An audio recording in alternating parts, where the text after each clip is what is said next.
কার্যক্রম নিষিদ্ধ আওয়ামী লীগের প্রতিষ্ঠা বার্ষিকী ঘিরে বিভিন্ন জেলায় দলীয় কার্যালয় সহ বিভিন্ন পয়েন্টে অবস্থান নিয়েছেন বিএনপি নেতাকর্মীরা।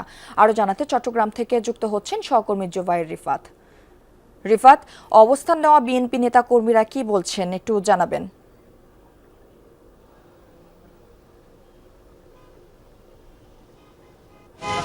বিএনপি নেতাকর্মীরা যেটি বলছেন তাদের যে দলীয় নির্দেশনা, সেই দলীয় নির্দেশনা অনুযায়ী আজকে আমরা দেখছি একেবারে ভোর সকাল থেকে চট্টগ্রাম মহানগর বিএনপি, মহানগর স্বেচ্ছাসেবক দল, মহানগর ছাত্র দল এবং অঙ্গ সংগঠনের নেতৃবৃন্দ নিয়ে তারা শহরের যে গুরুত্বপূর্ণ মোড়গুলো আছে সেই গুরুত্বপূর্ণ মোড়গুলোতে কিন্তু তারা অবস্থান কর্মসূচি পালন করছেন।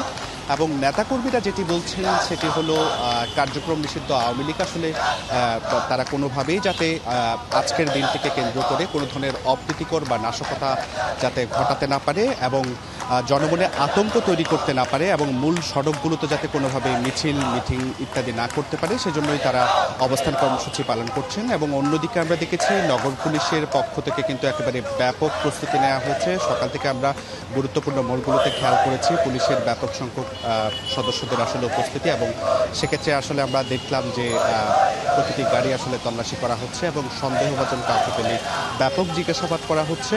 এবং পাশাপাশি আজকে দিনভরে কিন্তু চট্টগ্রাম মহানগর বিএনপি, চট্টগ্রাম মহানগর স্বেচ্ছাসেবক দল এবং অঙ্গ সংগঠনের নেতৃবৃন্দদের নিয়ে কিন্তু অবস্থান কর্মসূচি একদিকে যেমন পালন হচ্ছে, অন্যদিকে দলীয় কার্যালয়েও কিন্তু আসলে তারা কর্মসূচি রেখেছেন। এবং অন্যদিকে জাতীয় নাগরিক পার্টির পক্ষ থেকেও কিন্তু আজকে বিভিন্ন কর্মসূচি তারা দিয়েছে, অর্থাৎ মোড়ে মোড়ে অবস্থান কর্মসূচি সেটি তারা পালন করছেন।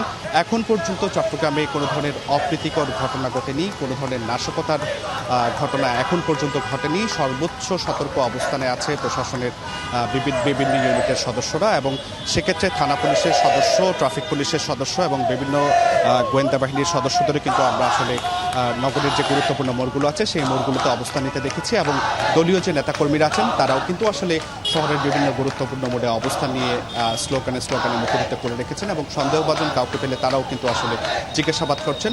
সর্বোচ্চ মোট বিষয়টি হলো যাতে কোনো ধরনের অপ্রীতিকর ঘটনা চট্টগ্রাম মহানগরে না ঘটে, সেজন্য আসলে প্রশাসনের তরফ থেকে আসলে ব্যাপক প্রস্তুতি নেওয়া হচ্ছে এবং দলীয় নেতাকর্মীরাও আসলে মোড়গুলোতে অবস্থান নিয়েছেন। তো এই ছিল চট্টগ্রামের। আপনাকে ধন্যবাদ।